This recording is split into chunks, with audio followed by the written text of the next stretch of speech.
They are the largest carnivorous marsupial on the planet. But do you know, at one point in time, they weren't the largest. There was one that was bigger. Do you know what that might have been? The thylacine, Tasmanian tiger. Yeah, that was a bigger carnivorous marsupial. And if you've seen the Tasmanian tiger, they had longer legs. They were a bit bigger. They would have been really good hunters. But Tasmanian devils, they're not good hunters. Even though you're looking at them like this and they look like they'd be a pack of Tasmanian devils that would go out and hunt a real healthy wallaby or kangaroo, doesn't work that way. They don't have very good eyesight, so they don't see their prey very well. They're not very fast. If you watch them running around, they kind of lope around a bit slow. A bit more like a hyena in Africa than something fast like a cheetah or a lion or something. So they're a bit slow. They don't work as a team either, so they are not great hunters. But they are very, very good at finding dead animals. So they're considered a very good scavenger. So even though they can't actually see very well, they can smell very well. They can smell a dead animal from over 1 kilometre away.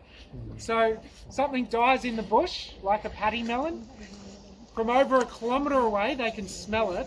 And generally they're all off doing their own things in different parts of the habitat, but they come together exactly like this. You would see this in the wild. It would be a communal feed like this. All different devils. They're not family groups, they don't hang out as a pack, but they come together like this to feed because they're scavengers. They can't hunt for their food. They don't know when their next meal's coming from. So when they do find something like this, they literally just jump on it and gorge themselves. They fight each other. They want to push the other devil off because they want more food than the next devil. So this is the calmest feed you'll ever see. In the wild, they'd be basically tearing each other apart, biting each other on the face. They kind of bump each other off with their bums, like pushing the other animal off, because they just simply don't know when the next meal's coming from. So it might be 2, 3, 4 days before they find another dead animal. So when they do find it, they'll eat up to about 40% of their body weight. So if you think about how much you weigh, imagine eating almost 50% of your body weight in one meal. Like, it's a lot of food. But like I said, if you didn't know when your next meal was coming from, if you weren't going to get a feed for maybe a couple of days, you would also probably gorge yourself too. So at the moment, they're eating a paddy melon. In the wild, they will eat anything that they come across. Literally anything. It could be the size of a cricket, a little cricket, moth, maybe a lizard, a snake, little birds, wallabies, possums, kangaroos. They're not fast enough to catch a seagull, unfortunately, but and they're found in every type of habitat across Tasmania. They're found from the coastline all the way into the rainforest. So every type of habitat, and they're eating every animal that they come across. And they've even been seen feeding on whales that have washed up on the beach. Imagine coming across a Tasmanian devil inside a whale carcass, chewing out a whale. And when they do find something and they're gorging themselves on it, they actually will eat every single bit of the animal. So they will eat all the juicy muscle bits first, then they'll eat the skin and the tendons and the fur, the toes, the tail, the bones. Literally every bit of the animal will be gone in the end. So they are kind of like, I guess their ecological role, the role they play in the environment, is like a clean-up animal, clean-up crew. They go in and they're removing all the diseased, sick, old, injured and dead animals out of the environment, basically. So they help keep the environment nice and clean. Have you heard of the devil facial tumour disease before? It's this horrible tumour. It's a very interesting type of cancer because there's only about 4 or 5 cancers in the whole world that behave like this. It can be transferred from one animal to another.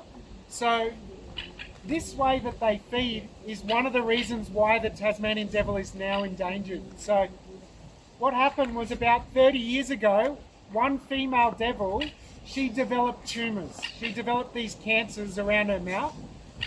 She would have come into a communal feed just like this. she would have bitten all the other devils at that feed to try and drive them off the carcass. And that tumour, the cells from the tumour were passed on to the other animals in the saliva, in the blood when she bit them. And then those devils would have went off to their other areas and then fed it with other devils and bit them. And so this tumour, it just spread across Tasmania. And in as little as 30 years, almost 80% of the population were wiped out. So it's quite rare that you would see a devil in the wild these days. They are still out there, but so many of them have been removed from the environment.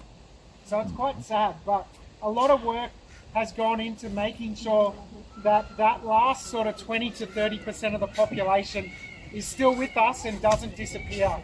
So there's been vaccinations that have been developed to try and give them some natural immunity to the disease, and also insurance populations too. So wild genetics have been taken and put in disease-free locations in areas that we know that the disease won't get to, including on mainland Australia, where there hasn't been Tasmanian devils for many thousands of years. So just to make sure that they're protected. And once that disease is under control, we know that animals can be bred and released back into the wild, basically. So there has been some natural resistance being developed within some animals, but not enough to protect the whole group, I guess. So, and I guess the disease can also change as well.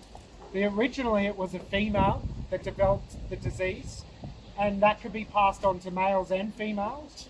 But there's also been the same tumour but slightly different that's developed in a male devil that can only be passed on to males. So there is a lot of hope that it's happening, and that it's been around long enough now that the devils will build up a natural immunity. But we can't rely on it, so vaccinations have been developed.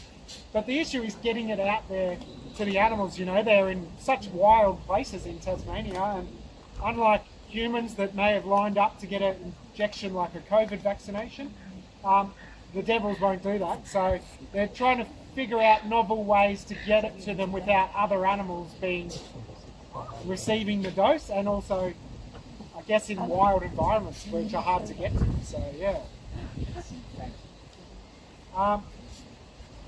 So devils don't live for very long, because you can see the way they feed, the way they mate is very ferocious and aggressive. From day one, from the day a devil is born, it is a rough, hard life.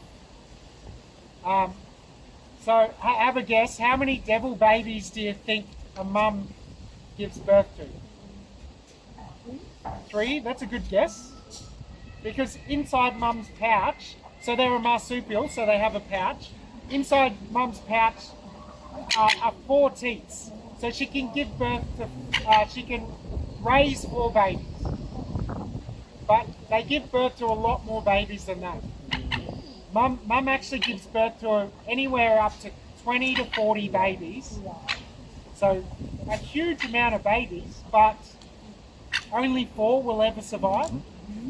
So it's almost this survival of the fittest. From day one, it's a rough life for a Tasmanian devil. Out of 40 babies, the first 4 that can climb into the pouch and attach to a teat and start drinking milk, they survive. None of the others will survive because they don't share the milk.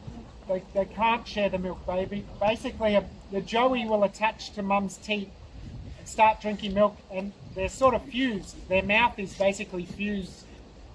If they get ripped off at a very young age, they'll die. So those other 36 babies maybe will not survive. So it's quite amazing. But also, it sounds like a lot of babies, but they're born about the size of a grain of rice. So they're tiny little babies. Yes, mum will probably eat the babies that don't survive. Yeah, she'll clean them out of her pouch if the ones that didn't attach to the teeth. So it's hard. It's a hard life. They aggressively mate as well. Lots of biting and growling, aggressively feeding. They live in Tasmania, which is it's a harsh natural environment too. It can be cold. So they only live for about 5 or 6 years in the wild. That's it. Oh. Very short life. Oh. Oh. Oh. Oh. Chasing going on.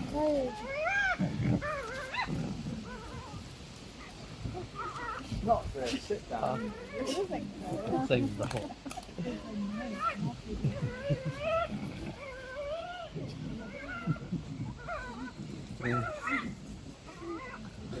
If you listen closely, you can hear some crunching sounds. That's the devils eating through the bones.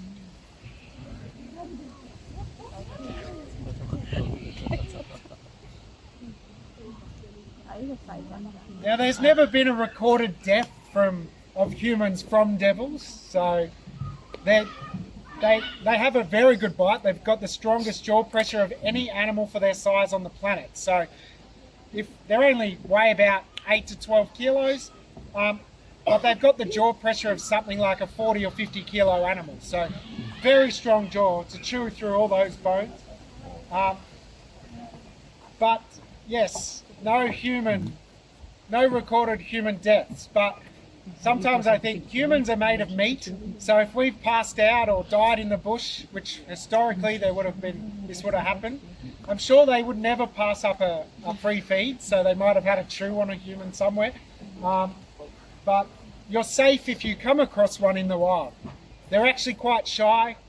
They're generally nocturnal too, more active during the night time. So if you do see one, you're really lucky, very lucky to see a wild one these days. The other place that you might see them though is being nocturnal, being a scavenger. Do you know where you see lots of dead animals in Tasmania? On the road. Yeah, it's really sad, but lots of animals are struck by vehicles in Tasmania on the road. And scavengers like Tasmanian devils, they won't pass up a free feed, so they go onto the road to look for a meal. And being struck by a car is the second highest reason why a Tasmanian devil will die. So the first was the devil facial tumour disease. Number 2 is being hit by cars. So that is one way that you as visitors to Tasmania or living in Tasmania can help out not just the endangered Tassie devil, but all our wildlife, is if you don't have to drive at night, just don't drive. It actually probably protect your hire car as well. But if you do have to drive, and it's safe to do so, you can just reduce your speed limit a bit. If you're meant to be doing 80, do 60. If you're doing 100, maybe try and do 80. If it's safe to do so, it actually just gives you a bit more time to stop if an animal unexpectedly jumps out in front of you on the road. It happens all the time, as you can see by how many echidnas, wombats, wallabies, kangaroos, possums, even birds are hit on the road. So if you slow down, you'll be helping all wildlife in Tasmania, but in particular the Tasmanian devils. So thank you.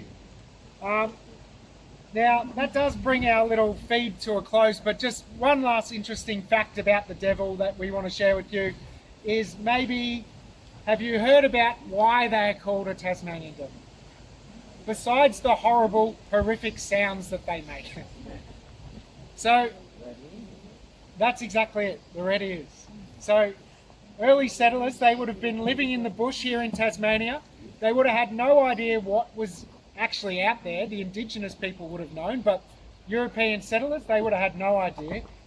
They would have heard those horrible screeching, sprouts, horrible gurgling, snarling, growling sounds, and then they probably would have found little bits of dead animals around the campsite. But lurking in the morning around the camp may have been a Tasmanian devil, just still seeing what was going on. If you look at those ears, you can see a little bit now on these guys. They have no fur on the ears. It's the one spot without fur. Lots of blood vessels very close to the surface of the skin. And when the sun shines through the ears, they do actually glow red and they look like little devil horns. So we think that's probably where they got the name, the Tasmanian devil from. So.